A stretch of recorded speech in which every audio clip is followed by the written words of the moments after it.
Week 16, guys. Week 16. This is the Free NFL Bets Week 16 podcast / YouTube show. And my name is Eric.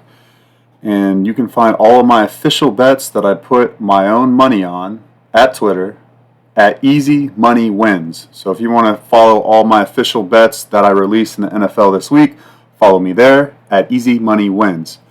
Okay, guys, so I'll recap Week 15 really quickly, and then we'll jump right into Thursday Night Football. So last week, it was a small losing week for me. I think I lost 3 units total, or 2 units, somewhere around there.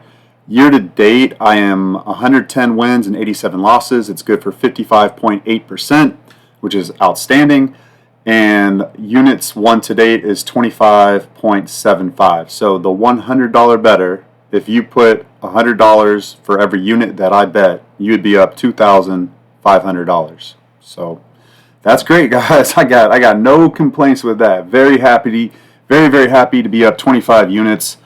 And yeah, let's keep going along here. So let's not waste any time. Thursday Night Football coming at you now. The Denver Broncos at the Los Angeles Chargers. Sorry, I always get like Los Angeles Rams, Los Angeles Chargers. So Denver is 11-3 against the spread. That's the best in the NFL this season. They're 8-5 over under. The Chargers are 9-5 against the spread. They are 5 overs to 9 unders. So I'm not really looking forward to like who these teams play next week, because right now all these teams, except for like the teams that are just out of the playoff race, you know, these games all matter to them. Last 3 games of the season, everyone's all bought in. So motivation's at an all-time high, so I'm not questioning that. I'm not questioning look-ahead spots, any of that stuff. It's go time, you know? Everyone's needs to win. All right. So with that said, I'll take a look at the injuries. For the Chargers, I am concerned just because Molden the safety, Hart the cornerback, and Alohi Gilman's already been out. Like, they're out for tomorrow. The backups are okay, but I don't love them. Okay, so already from there, I'm kind of like, the Chargers are, you know, I don't love the injury situation in the secondary. Now, luckily for us, Bo Nix has not looked himself. And I called this shit, guys. I called this shit. Like, back in when they played the Cleveland Browns, was it 2 weeks ago, 3 weeks ago, something like that? And I bet on Cleveland. And I said in my write-up that Bo Nix was going to throw a couple interceptions. He threw a couple interceptions, right? And then this past week against the Colts, he definitely threw 1 interception, but he threw, I think, 2. So Bo Nix is like, I've been right about him. It's just the spots that are playing other teams, and that Denver defense is playing better than expected this year. And like, I haven't like downgraded that throughout the season. I definitely respect the Denver defense. But I just know that this team is overachieving. There's no doubt in my mind they're overachieving. But at the same token, I think the Chargers are overachieving a little bit too, right? And so you kind of have 2 overachieving teams. They're overachieving in the point spread, against the spread in betting terms. So, that Chargers offense, like with Greg Roman and his passing game, like it doesn't look great. Like Kurt Warner on Twitter broke it down of like why it's not working. Like the passing concepts just look out of sync. They don't look good, right? So that's kind of the Chargers situation. You know, they've been beating the teams they're supposed to beat, and then losing to the better teams, the teams with above 500 records, right? Like let's take a look. The only win that they have an above 500 team is Denver. That's it. They beat Las Vegas, the Panthers, New Orleans, Cleveland, Tennessee, Cincinnati, and Atlanta. I'm pretty positive none of those teams have above 500 records except for Denver. So obviously these 2 teams have already played. Chargers like got up on the Broncos quick, and then they kind of like nursed the lead throughout the game, and then the Broncos scored a late touchdown. Late. That was kind of iffy. It was Cortland Sutton. He caught that ball, but I really don't think he caught that ball. But they gave him that touchdown. Anyways, it's neither here nor there. The injuries for the Broncos. Now, Riley Moss is out, the cornerback, and he's been out, and they've been bad. Like, Levi Wallace is bad. Damari Mathis, he's better than Levi Wallace in my opinion, but he's still not great. So, opposite of Pat Surtain, that's somewhere where the Chargers can exploit. But the Chargers don't have a great wide receiver room either. So there's some conflicting things. Like basically what I'm saying, and on the other side, the offenses are very healthy on both sides of the ball. So no issues on the offense. Ladd McConkey is going to play tomorrow. I'm doing this Wednesday night, by the way, guys. So all the context is Wednesday night. That's when I'm doing this podcast, YouTube. So yeah, with all that said, guys, I still lean the Chargers. I think I'm going to get there -2.5. Let's see if it's still -2.5 from when I did my research earlier. Yeah, it's -2.5. If you like Denver, you can get a +3. I can't talk you off the +3 either, but I just think the Chargers defense is better than the Broncos defense. I think Bo Nix is still a little bit of a spaz, and he's not poised for this moment. And let's take a look at Denver and who they've beaten, right? So they beat the Colts. Anthony Richardson is not a good quarterback. Everybody knows this. He can make a couple plays here and there, but against a good, sound defense like the Broncos, they got embarrassed. They beat Cleveland, and they should have lost to Cleveland, okay? And Jameis Winston's like a mess, and they almost lost to Jameis Winston. Okay, they beat Las Vegas. They beat Atlanta. We know that Kirk Cousins is a mess right now. So they beat an Atlanta team with a messed up Kirk Cousins, all right? Then they lost to Kansas City and Baltimore. Then they beat Carolina. They beat the Saints with Spencer Rattler at quarterback. They beat the Raiders. They beat the Jets on week 4 on like a rainy field. And then they won at Tampa Bay when Tampa Bay was coming off of that big win from Detroit the week before that. So we can see like Denver's resume is not that impressive, okay? Now, neither is the Chargers, so it's kind of hard to say, like, hey, who's the better of these two teams? In my opinion, roster's kind of even. I definitely lean the Chargers -2.5. Okay. And they're the home team, and they lost the home the week before. Like, I just think this lines up beautifully for a Chargers spot. Okay. Total is 41.5. Kind of conflicting, one team's an over team, one team's an under team, 41.5. That Chargers... I respect both these defenses. I like this to go under the total. I like going under 41.5. 41 is a key number because just totals land on 41, 47, 51. Like those I think are the 3 main numbers that they land on.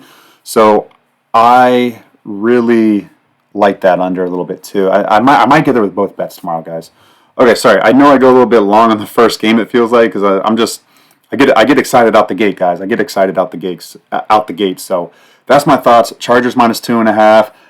Pretty even two teams, but I do think the Chargers have a better defense, even with their secondary injuries. And I like the under 41.5, guys. I do like that as well. Okay, let's keep it moving now. Okay, now we got the Saturday games. Okay, so there's 2 Saturday games. Houston at Kansas City, and then we have Pittsburgh at Baltimore, and then all 4 of these teams will be playing on Christmas, okay? So they're playing Wednesday of next week. So quick turnaround for these teams. All these teams are playing like 3 games in 11 days. So, I mean, you can say it's unfair, but every team is going through the same situation here. So, it is what it is. It sucks for those 4 teams. My team's the Pittsburgh Steelers, so, I mean, I'm definitely feeling a certain type of way as well, but what can you do? Can't do anything. That's how the NFL is running their players into the ground. So, okay. So with that said, let's start with Houston at Kansas City. Houston is 6-6 against the spread, so they're underachieving relative to their win-loss record, and they're 4-10 over/under. So 4 overs, 10 unders. Kansas City, they're 6-8 against the spread and 6-8 over/under. So both these two teams are under teams, and they've underachieved against the spread. Injuries for Kansas City, it looks like DJ Humphries is kind of the only injury that we should be monitoring on the offensive side. Their left tackle, their new left tackle. So it is important, especially if Patrick Mahomes does give it a go this week, which it kind of looks like he's trending to play this week, which is interesting. And then Chamari Connor, the cornerback, who stepped in nicely for Jalen Watson, he is questionable as well too. So just need to see DJ Humphries left tackle and the cornerback Chamari Connor if he's going to play. If they don't, I don't think it's that big of a deal. I mean, DJ Humphries, maybe it is. I think Wanya Morris has been stepping in for him. I know Wanya hasn't been doing that well. Where's Wanya Morris? Yeah, Wanya Morris. So but they got Joe Thune. Joe Thune is the left guard. So I don't know. We'll have to track that, guys. We'll have to track that. But anyways, for Houston. Fatukasi, the defensive lineman, Scruggs, those are the only two guys that are jumping off the page for me to worry about injury-wise. So, what this game basically boils down to is Patrick Mahomes and his ankle, obviously, because if Carson Wentz was to play or is to play, I can only look Houston. But with Patrick Mahomes and that ankle, even if he plays, he's not going to be 100%. I mean, he was really walking gingerly off the field in Cleveland when he hurt it. And I know he's played well with ankle injuries before, and he'll probably still play well enough if he does play, and it does look like he is going to play. He practiced in full today, so no injury designation. So I think Patrick Mahomes is going to play, but it's just something do you really need him to play? That's just what I'm saying. In my opinion, you don't really need him to. I mean, you kind of do, but they're 2 games up on. They need him to play. They need him to play because they're 2 games up on the Bills, right? And if they just win this game, they pretty much control their destiny, right? Because they just have to beat Pittsburgh or Denver, one of those 2 games, and then they win the 1 seed. So I don't know. It's interesting, guys. It's interesting. But anyways, back to this game. C.J. Stroud, he's not doing that well. He's not playing that well his last 7-8 games, honestly. And I don't necessarily know what that is because they're running the ball pretty well with Joe Mixon. So I don't know. I haven't watched Houston in a while, so I don't have a great view on that. But I mean, I don't know, guys. I still respect Houston, and I look at their season and I think that they've played pretty well with all things considered. So this game, healthy Patrick Mahomes, the line's only at -2.5? No, -3. It's up to -3.5 now. -3.5 for Kansas City. Wow, that moved, guys. It's crazy because it was -3 Texans 2 days ago, or yesterday, and now the Texans are +3.5. So you could have got an amazing middle opportunity if you got Chiefs +3 and then Texans +3.5 right now. That's tough, guys. That's tough. I kind of lean the Texans +3.5. Kind of do. I think they can keep it close. I think they can keep it close. If I was to play it, I don't think I'm going to. I would go Texans +3.5. Now the over/under is at 41.5. I would look under there. I know both of these teams are under teams, but I can only look under with just how Stroud is playing. Sorry, excuse me, guys. How Stroud is playing, and then also Mahomes with his ankle. I don't expect them just to light it up. I don't, and yeah, I can only look under there. Okay, enough of that game. Let's go to Pittsburgh at Baltimore. Pittsburgh is 10-4 against the spread, 7-7 over under. Baltimore is 7-6 against the spread, and 11-3 over under. So Pittsburgh's injuries: George Pickens, Dante Jackson, the cornerback, Deshaun Elliott, the safety, and T.J. Watt. Those are kind of the big ones to keep an eye on for Pittsburgh, and those are 4 impactful players. Maybe not Dante Jackson per se. I know he leads the league in interceptions, but in my opinion, good for Dante. I'm happy for that. He's played okay, but I still don't view him as an amazing corner. I don't. So Deshaun Elliott, man, if you're a Steelers fan, you really want him to play this week. And then T.J. Watt, obviously you want him to play too. So definitely want to track all those injuries for the Steelers. For the Ravens, Bateman was a limited participant. He's questionable. Aguilar has a concussion, and he did not practice. So, I mean, just those 2 wide receivers, you still have Zay Flowers if you're the Ravens, but, if you don't have Bateman or Aguilar, that's, I don't think it moves the needle too much, but it's still a little something, because if you think about Deontay Johnson, they're not even worried about him anymore. So, that wide receiver room, that's pretty thin, okay? So, just something to think about. Owe, Adafe, and Ardarius Washington, they're both limited participants on the defensive side. So, from a health standpoint, Ravens are definitely in a better situation here. Pittsburgh's won 8 out of the last 9 meetings against Baltimore. And I'm just going to say it straight up, as a Steelers fan, I know we're not going to keep beating Baltimore like this. And I do think Baltimore wins this game. You know, it hurts for me to say that with the Steelers having a chance to win the division in this game, but I think time's up. I think little brother's tired of big brother, and I think the Ravens are going to come out with their freaking hair on fire. I'm not saying that the Steelers aren't, but I think the Ravens find a way to win. Do they cover the -6? I don't know. I so Steelers are 10-4 against the spread. You know, that's really hard to keep that going. But with +6.5, like there's a 6.5 out there. Like, I don't know. I mean, all the last 9 Steelers games against the Ravens have been all one-score games. So is this the time where the Ravens finally break out and, like, you know, whoop the Steelers' ass? It might be. It might be, guys. I mean, I hate to say it. Like, you know, I think the Steelers keep it close, but I don't know. I lean Steelers covering the +6.5, and I like Baltimore to win. Over under is 45.5, and I don't know. I definitely want to see where Deshaun Elliott and T.J. Watt are at before I would touch that over under. I kind of lean over, but Pittsburgh Baltimore games always go under, so that's tough, guys. That's tough. So yeah, I'll leave it at that. I'll lean over 44.5, 45, whatever it's at, and lean Steelers +6.5. And I do like Baltimore on the money line. Like, if you want to put them in a teaser, I do like Baltimore on the money line. So that's what I got for the 2 Saturday games. Let's go to Sunday. First game up is Cleveland at Cincinnati. And Cleveland's going to start Dorian Thompson Robinson.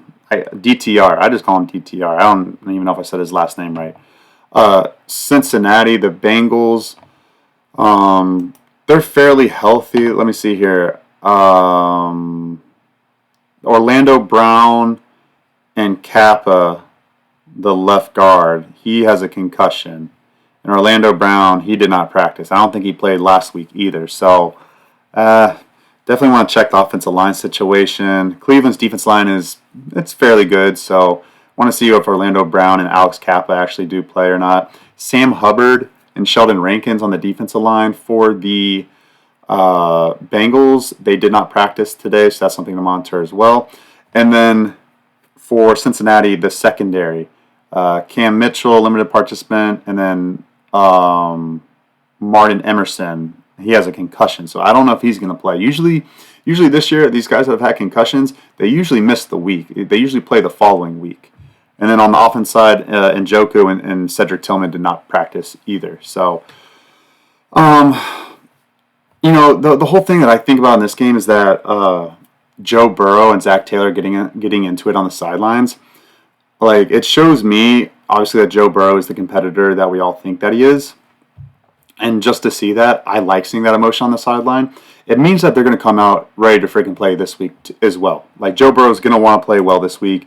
He's going to want to win, and so should the rest of the Cincinnati Bengals. So even though Dorian Thompson-Robinson is playing quarterback for Cleveland, I don't think they take them lightly. I think they want to win. I think that there's too much pride on this Bengals team, and I think a lot of them, like even on the defensive side of the ball especially, like they're playing for their jobs for next season.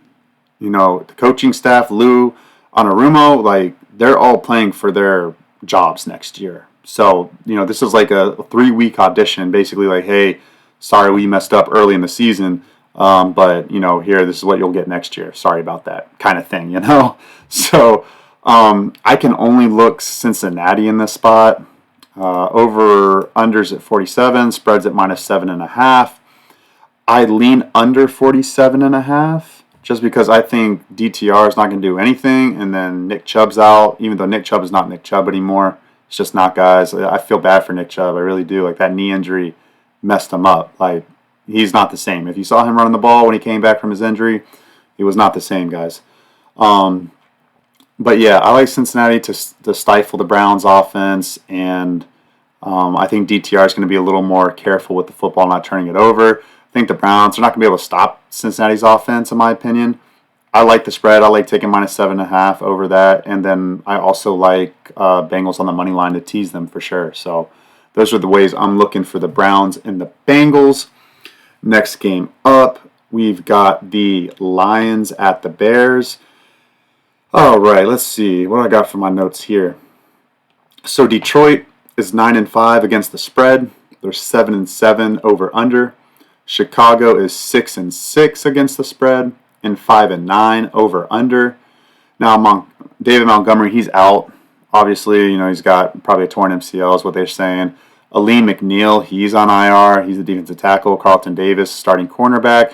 Brian Branch did not practice. He's questionable. And Graham Glasgow did not practice. He's questionable. And now there's a lot of other injuries, and I'll get to it. And yeah, I'll get to it, guys. But I'll read off the Chicago injuries too.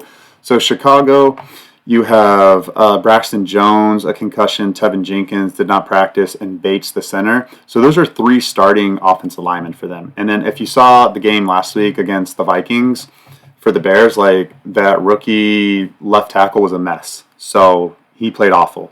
So, I mean, if those 3 guys don't play again, like, I just think that's a disaster for Chicago waiting to happen again. And, before I get to the Detroit full injury thoughts on that, let's just talk about the Bears and Caleb Williams. A lot of people said he was immature coming out, and it's showing right now. So he's not handling adversity well. Cole Kmet, the tight end, is coming out saying people have their own agendas, saying they're not playing for each other.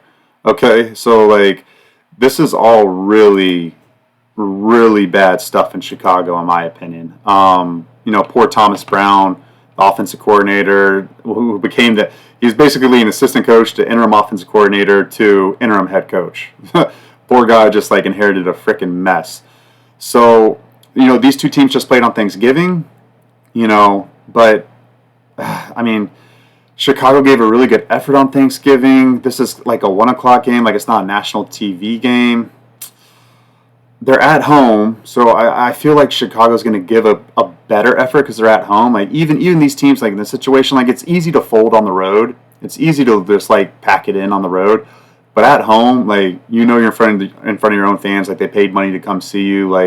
You almost have a duty or a right to hey, we need to put out a good effort. So I lean Chicago giving a good effort here, guys. I do. The defense is pretty healthy. Just need to make sure that offensive line looks somewhat okay.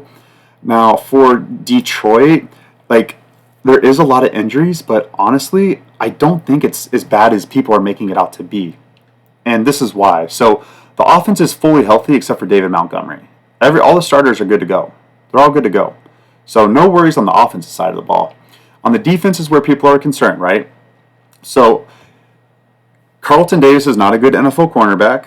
Okay, they have Kendall Vildor and Emmanuel Mosley. In my opinion, those are just as good as Carlton Davis, if not better, in my opinion. Carlton Davis will do 2 awful plays and 2 amazing plays every game. Basically cancels out to be a non-factor, honestly. They still have Kirby Joseph. They have Terrion Arnold. He struggled this year, the rookie, and Amik Robertson. Robertson. Now, Kirby Joseph, and Brian Branch. So Brian Branch, definitely want him to play this week. And then linebackers, you lost Alex Anzalone, but, linebacking core, you got Quan Alexander off free agency, and, linebackers are fine. It's Aleem McNeil that, in my opinion, is the one that hurts.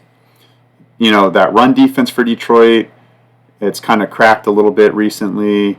I do worry about Aleem McNeil being out. That's the big injury for me. Now, they still have DJ Reader. They have Zadarius Smith. There's some okay guys there. They're going to play really hard. But in my opinion, the injury front, I don't think it's an emergency for Detroit. And that's just my opinion on that. If you guys were interested in it, I shared it anyways. I apologize if you don't care. But with that said, -6.5, it's a good line. It's a good line. And, Detroit's 10-4 against the spread. So, they probably have a loss or 2, or they're 9-5 against the spread. Oh, okay, so they're not 10-4, they're 9-5. Still, I don't know. I could see Detroit pulling out a close win here, but they have struggled at Chicago recently. It's a tough game, guys. I honestly don't feel safe putting Detroit money line on there, even though they need to keep winning to keep pace with Minnesota. But I don't know. I lean Bears plus 6.5 there, guys. But I like Detroit to pull out a win. Over under is 48, and that feels kind of high. Let's see, 7-7, 5-9. Both of them could go over. I'm probably gonna stay away from that over under, but I do lean under, and I like the Bears to cover plus 6.5. Okay, next game up, Arizona at Carolina Panthers. Oh, sorry guys, I didn't do the weather. My apologies. I forgot to do that. So definitely want to check the weather because I just saw something as I'm talking about Arizona and Carolina. Apparently it's supposed to be 35 degrees in Arizona, and Kyler Murray was like, shit. Like, dang. But I think he said it jokingly, but still, it's supposed to be cold in Carolina from what I just saw on social media. Arizona is 9-5 against the spread. They're 6-7 over under. Carolina is 6-8 against the spread, and they're 10-4 over under. Arizona's pretty healthy. Paris Johnson, the tackle, he did not practice, and then Mac Wilson, the linebacker, did not practice. The offense is very healthy. Now, the defense, there are a lot of question marks. So, sorry, there's a lot of questionable players on defense that we need to track. There's just a lot. I couldn't put all of them on there. All of them, I think, practiced today, but they're still questionable. So, need to see what's going on with the Arizona defense for sure before I put my money on them on Friday night or Saturday. Carolina, Xavier Leggett, the wide receiver, he's doubtful. Alshon Robinson or Ashawn Robinson, the defensive lineman, and Clowney, they're questionable. So I bet Carolina last week, and I'm just like, I don't know why my mind decided to switch from Dallas to Carolina, because initially I was like, Dallas +3 feels like a really, really good bet. And then somehow I just bought into the Bryce Young hype. And the Bryce Young hype is still not great. Just a second, guys. I got to take a drink of water. So Carolina and like Bryce Young, like he's just, let's just take a look at this, guys. Let's take a look at this. So they lost to Dallas. He went through for 219. He looked bad. At Philadelphia, Xavier Leggett dropped that touchdown pass. I would have won the game for him. So I'll say, hey, he played okay, but still 191 yards. It is against Philadelphia. It's one of the best defenses, if not the best defense in the NFL this season. So I'll cut him a little slack there. Tampa Bay, he played very well in that game. Kansas City played very well in that game, and those are both home. So I don't know. Maybe he has a good game in him here. Maybe he'll shake off a bad game against Dallas. It's just really annoying. Like, come on, man. Like, you're going to play bad when I put my money on you? Like, I never put my money on Carolina this year. So, that was really, really freaking frustrating. So, Arizona got a nice win. And just, I've had a really good pulse on Arizona. And I got to give Jonathan Gannon some credit, man. That head coach, that goofy head coach in Arizona, this team comes ready to play almost every week. Now, the week against Seattle, they did not come ready to play, and they got embarrassed. But they took care of New England. They could have not come out and handled business the way that they did, but they did, and they won. It says 30-17, but it's really 30-10. It was pretty much a blowout. Arizona was in control most of that game. So, the way that they responded, it really shows to me this team is for real. And when they really want to come out and play, they're for real. Now, they have a big game against the Rams next week on Saturday. They're definitely thinking about that game for sure, but they need to win. They have to win. Especially in their division right now, they have to win. So this game against Carolina is big. It's a big one for them. And they've won on the road this year. They won at San Francisco. They won at Miami. They played Buffalo tight. They played Seattle tight. They played Minnesota tight. So I do think they win. I can only look Cardinals. It's -4.5. Let's go. Oh, it's up to -5 a little bit now. I don't know. If it gets a +6, I think Carolina has some value at that +6. I don't love the Cardinals defense to keep the Panthers offense. Chuba Hubbard, they should be able to run the ball on the Cardinals. They might keep this game close. I lean the Cardinals winning and covering. I could see them winning and not covering. I could see them being one of those few teams that win this week, but they don't cover. I definitely could see that. Over under wise, it's at 47. I see a 47 and a half. And let's see what the over unders are for this team again. I forgot. Carolina's an over team. Arizona's an over team. 47. Kind of all dependent on what Bryce Young you're going to get. If you get bad Bryce Young, it's going to go under. If you get good Bryce Young, it's going to go over. I mean, that's kind of like the same thing with the spread. I mean, if you get good Bryce Young, they're probably going to cover. They might even win. So that's tough. That's a tough game, guys. All right, next game up, we've got the Philadelphia Eagles at the Washington Commanders. These two teams played on Thursday Night Football 5 weeks ago or something like that. And Philly won. It was a really good spot for Philly. It was an awful spot for Washington, and Jaden Daniels was still not 100% healthy. Philadelphia on the season, they're 9-5 against the spread, and they're 5-9 over under. Washington is 8-5 against the spread, and 9-5 over under. So Philly's an under team. Washington's been an over team. Both teams are really good against the spread this year. Health-wise, Philadelphia is really healthy. Just need to track Landon Dickerson, the offensive lineman. For Washington, Zach Ertz has a concussion. He did not practice. And Deron Payne is a limited participant. Jeremy Chin, the safety, he has a concussion. I doubt he plays this week. And then also something actually really important to monitor.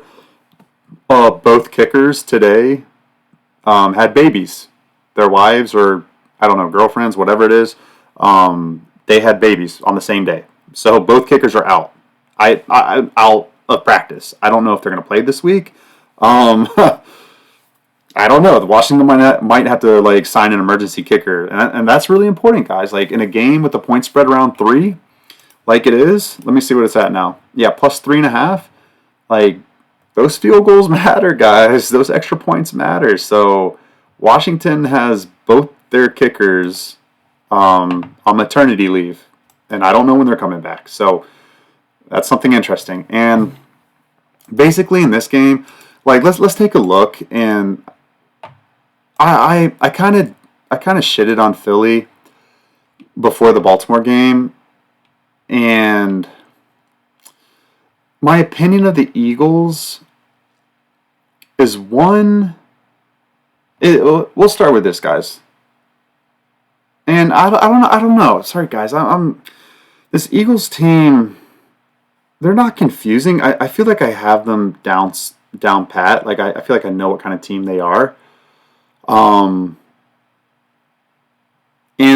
my hunch is that they're still a little overrated. I don't trust Jalen Hurts in the passing game still. I don't, even though he did really well against the Steelers. My trust level with him still is not there based off his entire career, not just this season. And him just being in the pocket. Now, luckily, he's able to run and make some stuff happen. That's his strength. But, if a team is able to keep him in the pocket, I don't trust that offense in Philly. The defense, I feel like they're definitely improved. The 2 rookie cornerbacks are really nice additions there. Vic Fangio has done a really nice job there. But I don't know, guys. Maybe I'm not giving them the credit that they deserve. Maybe I'm not. But I feel like a lot of their success has been some lucky breaks going their way a little bit. I don't know, I just think about Cincinnati on that one interception in the second half where it kind of bounced off somebody randomly, Jamar Chase or the cornerback, and then the safety intercepted or something like that. Cincinnati was right in that game. Baltimore, I don't know. I feel like Baltimore kind of shot themselves in the foot. I don't know. I don't know, guys. Maybe I'm not giving Philly their credit. Maybe I'm not giving them enough credit. But on the other side, Washington, I'm definitely not sold on Washington either. So, let's take a look at them, right? They won at New Orleans against Jake Haener, but they should have handled business. They scored 20 points fast, and then they didn't score anything. I know Terry McLaurin dropped it 3 touchdown passes pretty much in the second half. So, it's not necessarily Jaden Daniels' fault. They took care of Tennessee, but then they lost to Dallas, Philadelphia, and Pittsburgh. They beat the Giants, Bears, Panthers. They beat the Bears on the Hail Mary. They beat Cleveland, Arizona. Arizona was a good win. Cincinnati was a good win. So I'll give them credit there. But, they really haven't had a good win since Arizona, like week 4, in my opinion. Like they've lost all the better teams. So, they're at home. With all that said, it's a tough one, guys. I kind of lean Eagles -3.5. I kind of do. And Eagles fans have traveled well to Washington every single year. If the Eagles win this game, they do clinch the division. So, this is an important game for them. This is the team that they would have to fight off for the division if they weren't able to beat them and then they lose the next 2 games. So, yeah, I lean Eagles -3.5. I don't love it, though. I don't love it, but I do lean that way just because I don't trust Washington's defense against a really good offense. Over unders 45.5. I lean over there just because I think Washington's going to fight really hard. And then I think the Eagles score in the 20s for sure. So lean over there. It's not like a great feel in that over under. Okay, next game. And before I get to the next game, just, I'm glad I check every week, like my analytics, like how many people watch and listen on the podcast and everything. And, I just appreciate it, guys. Like my podcast has kind of grown every single week this year. And I'm just glad people are finding my information helpful to them. Obviously, I'm a winning sports bettor. I've won in the NFL like the last 3 or 4 years in a row. Like my winning percentage is 55% across like 500 to 600 NFL bets. So like I definitely know what I'm doing. I'm doing this for free. Just drop a like, subscribe to my YouTube channel, free NFL bets, and follow me on Twitter. And that would mean everything to me. So appreciate you guys. I really do. Okay, next game up. We got the Giants at the Falcons. New York Giants are 4-10 against the spread. They're awful. 5-9 over under. Atlanta is 5-8 against the spread and 5-9 over under. Big headlines are the quarterbacks in this game. Drew Lock is looking to start back for the Giants, and then Michael Penix, I don't know how to say his last name, the rookie from Washington, played in the national championship game last year for Washington. He's going to get his first start. So Penix, I'll just say Penix, guys. Penix looked good in moments in the preseason. He did. He had a couple really nice throws. So, and also, if we're just looking at Atlanta last week, Kirk Cousins only threw the ball 18 times or something like that. And, Kirk is a head case right now, guys. Like, his first 6 games in the season, he looked amazing. The last 6 games, like, his stats are awful. Like, I didn't even realize how bad they were until I did some research on today. Like, I'm talking really bad, guys. Really, really bad. Like, worse than Desmond Ridder.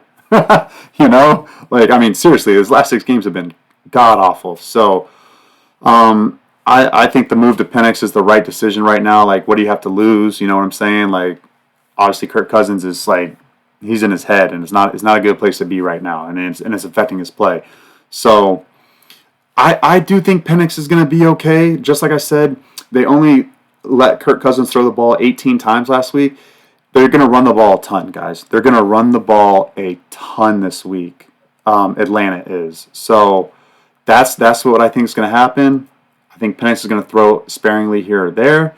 I think they have a great opportunity to start him because it's against the Giants. They should be able to build a lead. That defense should be able to hold Drew Lock and that Giants offense down.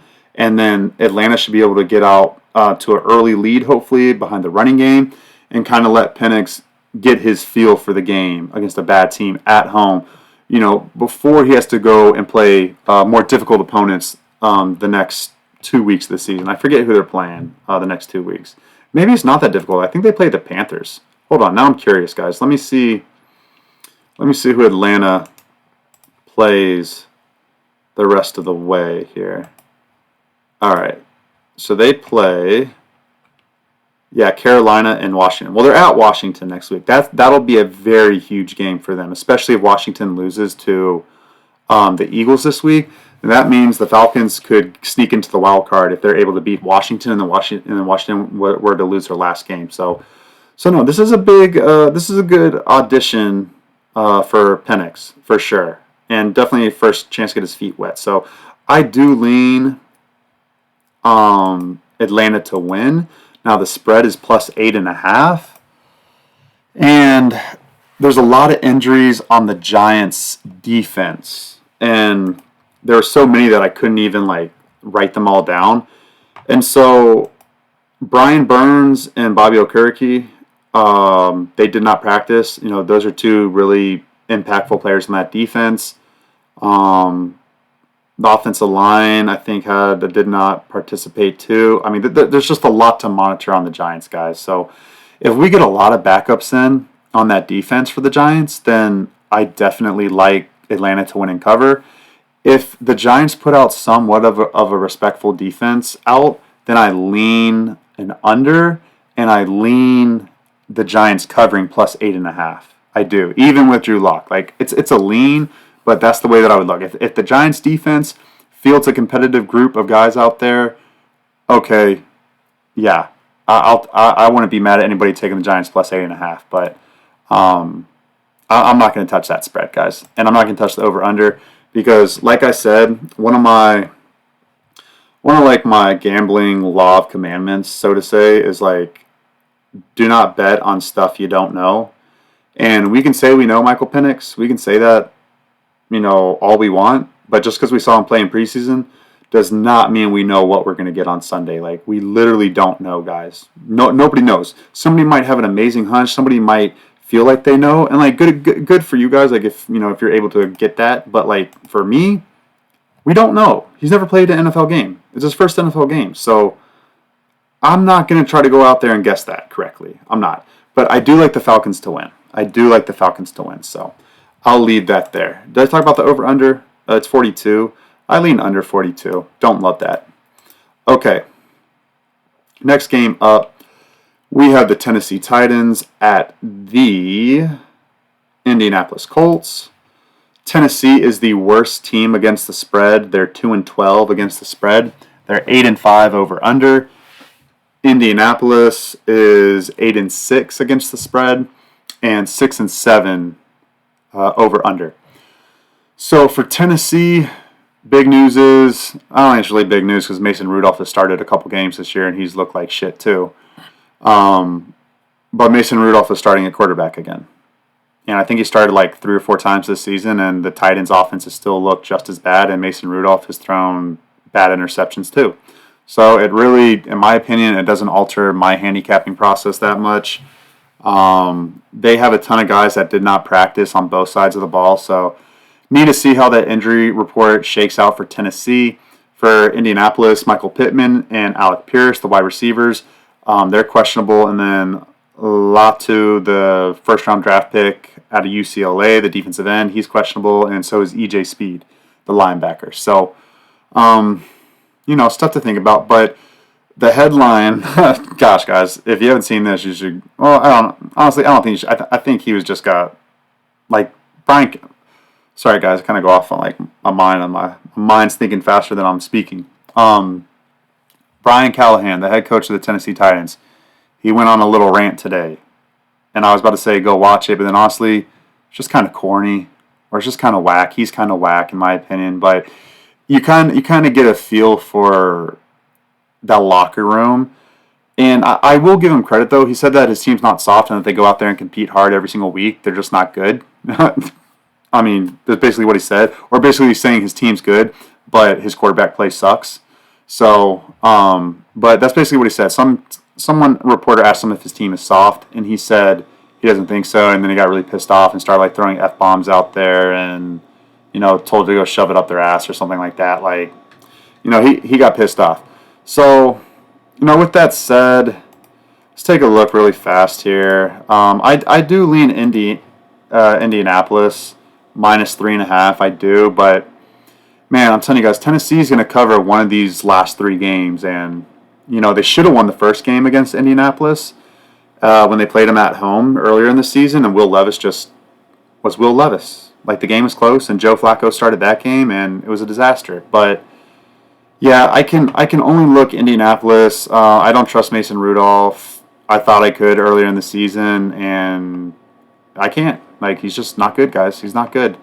So, and even though Indianapolis, like, they're not good either. Like, I don't trust Anthony Richardson, but they're at home, and I think they're going to play really, really hard. So, I lean Indianapolis, and that in Indianapolis they still have something to play for. Tennessee doesn't, except for pride. So, give me the Colts -3.5. I don't love it though. Over under is 42.5. I don't know, guys. I don't know. Mason Rudolph, he moves the ball and then he also turns it over like Will Levis. Like, kind of lean over 42.5.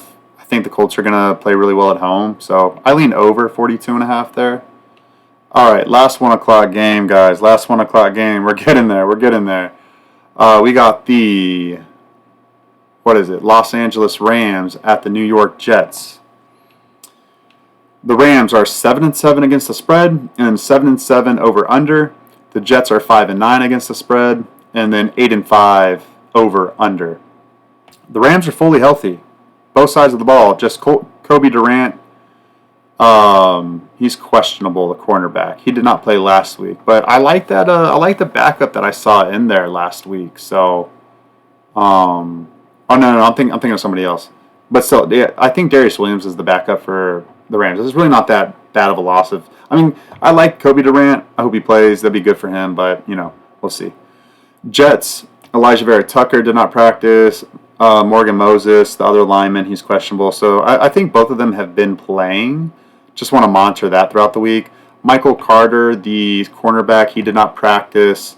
He might be out. And then Quinnen Williams, the defensive lineman, he did not participate in practice today. So those are 4 kind of big-name guys there for that team, especially Quinnen Williams for the defense, and Elijah Vera Tucker, too, and Morgan Moses. But I don't know. With all that said, like, the Jets have nothing to play for. The Rams have everything to play for. But just because that's the case doesn't mean that the Rams just win this game easily. And I say that because the Jets have lost a lot, but they're competing in every single game, guys. Like, the only game they really no-showed was at Arizona. Like, yeah, they lost to Pittsburgh, but they were winning at halftime, I think, to Pittsburgh. And in the second half, they got obliterated. But Arizona was the only game that they no-showed. Every other home game they played this season, they went down to the wire. And even of late, like Indianapolis, they lost on the last play of the game, essentially. Seattle Seahawks, they had a chance to win on the last play of the game, kind of thing. Then they went to Miami and they lost in overtime when they really should have won that game. Like this team is really competing. They're not giving up. And I don't know. This is where it kind of gets a little dangerous, right? Like, you have a team that has nothing to lose, and then you have a team that has everything to lose in the Rams. So, I mean, you guys know me if you've been listening by now. Like, I've been betting the Jets a lot this season. They've won me money the last 2 weeks.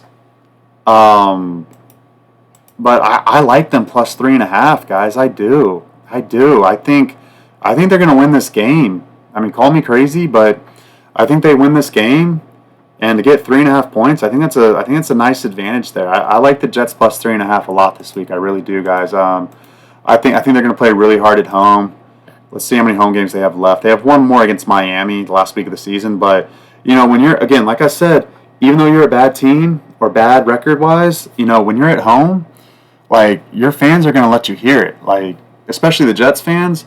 So, the Jets players, they know this. They know that they need to come out and they need to play really, really freaking well this week. So, I think they do. I think they come out. I think they give a professional effort. So, that's the only way I could look in that game. Over-under is 46.5. I don't know. That Jets defense is so bad, guys. I can only look over. Like, that Jets defense just gives up points like it's nothing. So, I can only look over, guys. Only look over in that game. All right. Next game up, we have the 4 o'clock window. Minnesota Vikings at the Seattle Seahawks. Minnesota is 9-4 against the spread. 5-9 over under.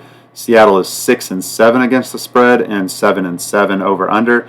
Minnesota is really healthy. Just needed to track Stephon Gilmore and Brian O'Neill, the tackle. Gilmore is the cornerback. And then for Seattle, there's a lot of guys to track. Geno Smith, he was a full participant. It looks like he's going to play this week, guys, even though he left the game on Sunday night and Sam Howell had to come in. Oluwatimi, the offensive lineman, he's questionable. Kenneth Walker, he's questionable. On defense, it's only Trey Brown, and he's the only questionable guy. The line is, let me just check what this line is again. So, yeah, the line is -3 for the Vikings, and I have no idea what I'm missing here, guys. I really don't. Really and truly don't. So, the Seattle Seahawks are frauds. They're not good. I hope they don't make the playoffs. I don't want to watch Geno Smith. Geno Smith is awful. Geno Smith looked awful against the Packers. And let me just continue on my Seattle rant while I'm at it. Okay, like I've had this team dead on. So this is how crazy the NFL is, guys. Okay, like if you don't keep up with like these wins and losses, like these records will fool you. They will fool you. Okay, 8-6. They're 8-6. You would think they're a pretty good team, right? Okay, not really. Okay, in my opinion, this is what's happened. Okay, and this is what's important to know, because if you're able to really truly see what happened, how this team got to their record of what they got, okay, then you'll be able to see is this team really an 8-6 team, or did this team get a little bit lucky because other teams didn't show up or finish the deal?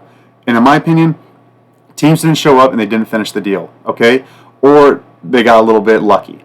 So if we look in this, since their bye week, since week 10, they beat San Francisco on like the last play of the game. Geno Smith ran it in, okay? San Francisco's like should have won that game. San Francisco should have won like a lot more games like that. Credit to Seattle, but in my opinion, San Francisco lost that game. The next week, Arizona, they were lucky because Kyler Murray threw a pick 6, but it was like 9-6 in the fourth quarter or something like that. And Geno Smith looked awful in that game. The next week, at New York, it's 21-7 New York. They get the ball off a fumble kickoff or something like that from like Laviska Shenault. And then Aaron Rodgers throws a pick 6 to Leonard Williams. And the whole game changes. And then the Jets find a way to lose that game. Okay, in my opinion, New York just lost that game. Okay, Seattle didn't beat them. New York lost that game. And then the next week after that, Arizona, that was Arizona's, like I already said, that was Arizona's biggest no-show of the season. They threw 2 picks to Seattle's defense in the first half, and Arizona just like, they played awful. So now, what happened? They played Green Bay, a focused team, a talented team, and they got smoked. They got straight up owned, like literally. So now, like this is what I'm saying, guys. Like, why is Minnesota only -3? Minnesota's just as good as Green Bay. Seattle's still the same. And now you're telling me Geno Smith like might not be 100%, and like Sam Howell's just as bad as Geno Smith. Like, I'm sorry, guys. Like, I don't understand why it's only -3. I feel like this should be like -5, honestly. Let me see. It's just spread wise, like Minnesota's 9-4. Like, I just wish they weren't that high. Like, because I like them to win this game a lot, guys. I really do. I like them to win and cover. I do. Seattle, in my opinion, they're overachieving, guys. Now, you could say the same thing about Minnesota. I think they're overachieving too, but I don't think they're overachieving as much as the Seahawks are. And I like the Vikings defense more than the Seahawks defense, so there's that. Over-under is 43.5. I kind of like under there. I kind of like under there, guys. I kind of like that under. Minnesota's defense is good. Seattle's defense is competitive. Yeah, I kind of like that over. 43 is a key number. So, okay, next game up, guys. We've got the New England Patriots at the Buffalo Bills. I'll keep this quick. Pats are 5-8 against the spread, 9-5 over under. Buffalo's 9-5 against the spread, and also 9-5 over under. So both these teams are over teams. Patriots, Anthony Jennings is questionable. The whole secondary is questionable. Got to track that if you like the Patriots this week. And for Buffalo's pretty healthy on offense. Safeties need to see what's up with Damar Hamlin and Taylor Rapp, and then Russell Douglas as well. They're questionable, and then Matt Milano, the linebacker. So the biggest thing that I see is that New England has been fighting a lot in these games, and with this point spread being minus 14, like 14 and a half at one book, like, I know Buffalo's damn good, but a division game, they haven't played this year yet. Drake May's been competitive.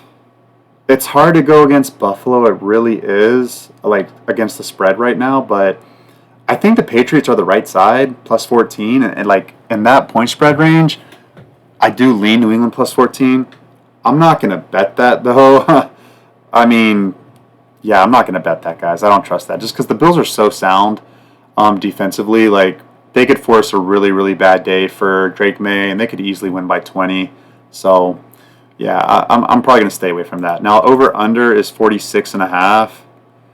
I want to take the under just because both these teams are heavy over teams, and I don't think that can last. So I do lean them going under in this game. But, again, Bills' offense, I think, set an NFL record or something with, like, the most consecutive games with scoring 30 points. So I can't touch the over-under either, guys. I want to, but I can't get there. All right, next game up, we've got the San Francisco 49ers at the Miami Dolphins. The line is basically a pick 'em. Miami's -1 favorite. Total is 44.5. And for San Francisco, they're 5-9 against the spread, 7-7 over under. Miami is 5-9 against the spread and 6-8 over under. For San Francisco, it looks like Trent Williams is going to be done for the season. That's what I heard today from Kyle Shanahan. Garendo, the running back, he's questionable. Nick Bosa, Dre Greenlaw, Malik Collins, or something like that on the D-line. They're all questionable, but I kind of lean that they're all going to play. We'll see, but that's kind of like the way I'm leaning. Miami defense is healthy, and I just need to track the offense. Their tackles, Tron Armstead and Kendall Lamb, I don't think both of them played last week, and that really affected the game. So need to see if Lamb and Armstead are going to play this week. If they don't, I think that is a big deal for the Dolphins because they had trouble running the ball and throwing the ball last week. So, yeah, Tyreek Hill is questionable. Jalen Waddle is questionable. I think they should play, but we'll track the injuries, guys. And, like, honestly, Miami, their pattern is that they don't play well on the road. I know they beat the Rams on the road. That's kind of like their one good win on the road this year. But I like Miami at home. That's where you bet them, and you bet them against lesser competition. Now, is San Francisco a lesser competition? That's debatable, right? Like, you know, they're not playing well right now. You know, Deebo Samuel dropped that touchdown. You know, he probably would have walked into the end zone. Not walked, but ran into the end zone against the Rams, and then they probably would have won that game, honestly. You know, I already talked about how they lost to Seattle. Their last two road games were in cold weather conditions, and they were very disinterested. One was with the backup quarterback, and the other was against the red-hot Buffalo Bills in the snow. And, like, they did not know how to play in the snow. So, kind of give those two games a pass. Before that, their other road game, they won at Seattle Thursday Night Football. And then the other two road games, they lost at the Rams on the last second and at Minnesota. So, they beat Tampa Bay on the road, but again, they wasn't comfortable. I don't know, guys. I lean Miami here. I do, but if Miami's injury report is really bad, I'm not going to be able to bet Miami. I'm really not. But let's take a look at Miami real quick. Yeah, they barely beat the Jets at home. I mean, they're still in it for the playoff race, but they need a lot of help. I don't know, guys. I mean, they took care of the Raiders and the Patriots, but that's the Raiders and the Patriots, so that's not saying much. They lost to Arizona at home when they blew that game. I don't know, guys. I mean, they got lucky against Jacksonville. They should have lost against Jacksonville week 1. And then they lost to Tennessee. I mean, that was with Tyler Huntley, but still. I don't know, guys. It's tough to trust either one of those teams. I would lean Miami. I would lean Miami, guys. Over under is at 44.5. I lean over. I do lean over. I think Miami's offense comes to play. 49ers have not looked great, so yeah, it's a tough call there. And then also Mike McDaniel, like he came from Kyle Shanahan's tree, so like they know each other very well. So I mean, you have that kind of angle as well. That's a tough game, guys. I'm probably gonna stay off of that one too. All right, next game. Oh gosh, next game is a game I'm probably gonna stay off of as well. We have the Jacksonville Jaguars at the Las Vegas Raiders. Jacksonville is 7-6 against the spread, 8-6 over under. The Raiders are 5-8 against the spread and 8-6 over under. Jacksonville's defense is very healthy. They don't play well, but they're very healthy. Offense, need to see what's going on with their offensive line. They got Sheriff, Ezra Cleveland, and Walker Little questionable. So those are 3 starting offensive linemen. So that's definitely something to track there. They were all limited participants though today, so I think all of them play. Las Vegas is pretty healthy. Early injury report for them, they're pretty healthy. Aiden O'Connell looks like he's going to play this week.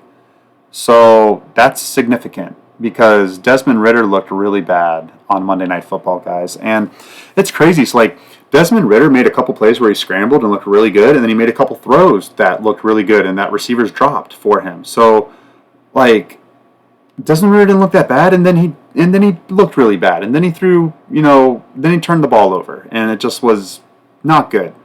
Not good, guys. So, Aiden O'Connell against Mac Jones, both defenses are kind of a wash. I mean, I would like to think Jacksonville has a better defense, but they don't play like it. So, Raiders at home. Antonio Pierce's job is kind of on the line. I guess Mark Davis didn't stand by Antonio Pierce, like at an owners meeting or something like that, and like he could have, and he chose not to. Or it's and then even a reporter asked if Antonio Pierce if he knows if his job is safe, and then he said he's still under contract, so it wasn't a most confident answer ever. So I don't know. Both these teams are awful.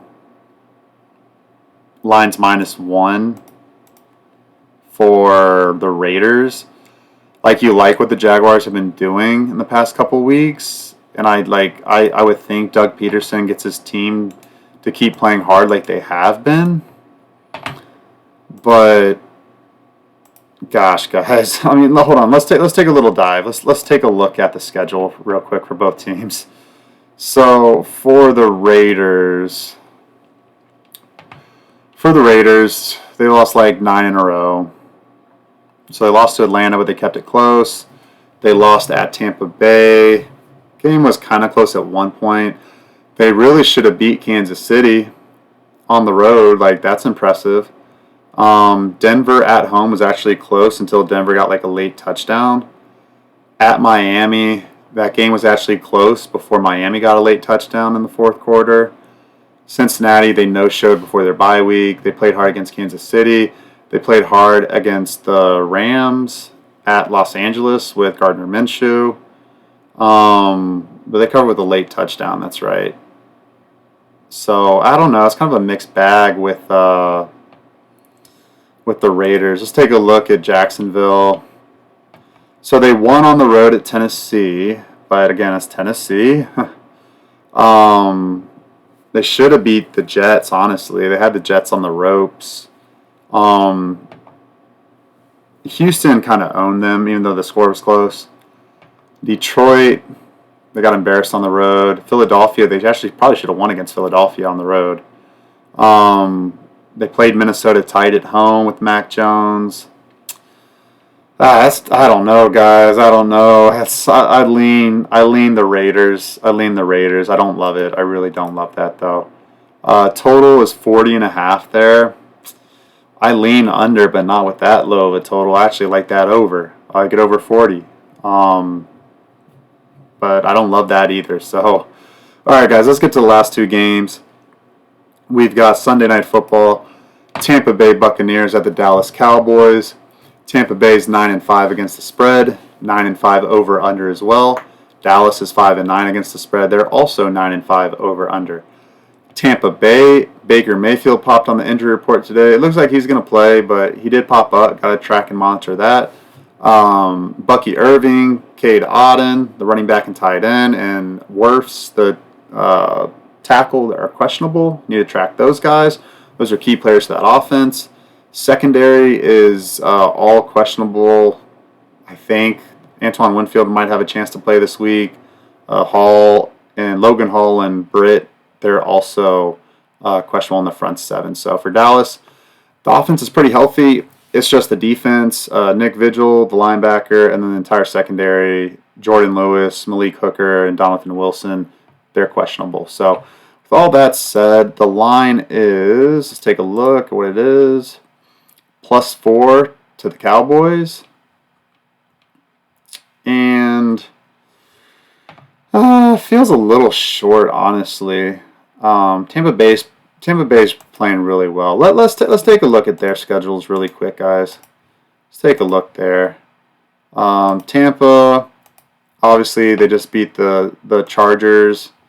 We know that the Chargers, they kind of, like I said, they beat the teams they're supposed to beat, but not beating the good teams. They beat the Raiders at home. They barely beat Carolina. They really should have lost to Carolina. And they took care of the Giants at New York against Tommy DeVito.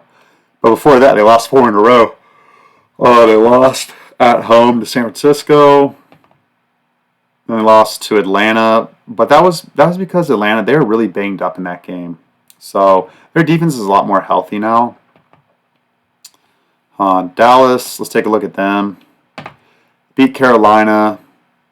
Barely lost to Cincinnati. Had a chance to beat Cincinnati. They should have won against Cincinnati. They should have beat them. They beat Washington. Beat New York on Thanksgiving.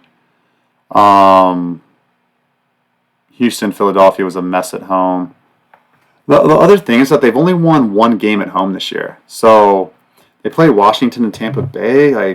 I don't know. I think Dallas is kind of live to win this game, guys. I think the +4 is a good bet.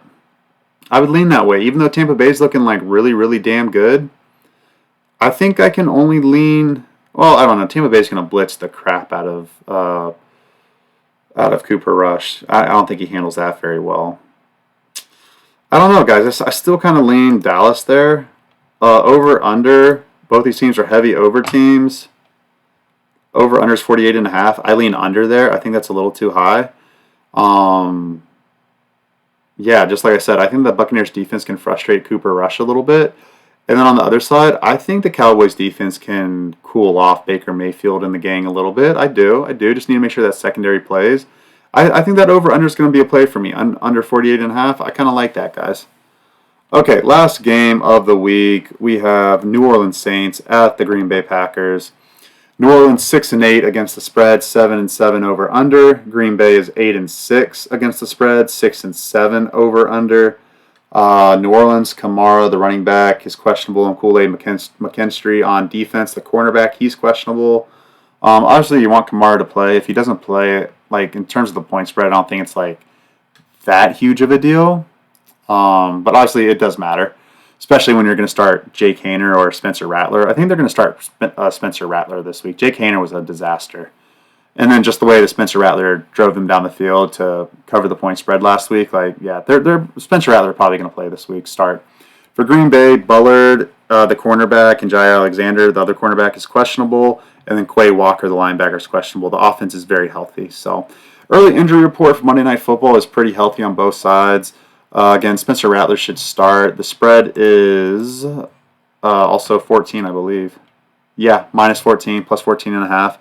And I actually I like the Saints to cover that, guys. I do. I think Spencer Rattler is capable. I don't think I'm going to bet them to do that. But I don't know. Who knows? I might get there with the Saints +14. I kind of have a sneaky feeling about that. I like Green Bay winning, but not covering that big number. So yeah, over/under is 42.5. I lean over that total as well. And I think I'm going to bet that over.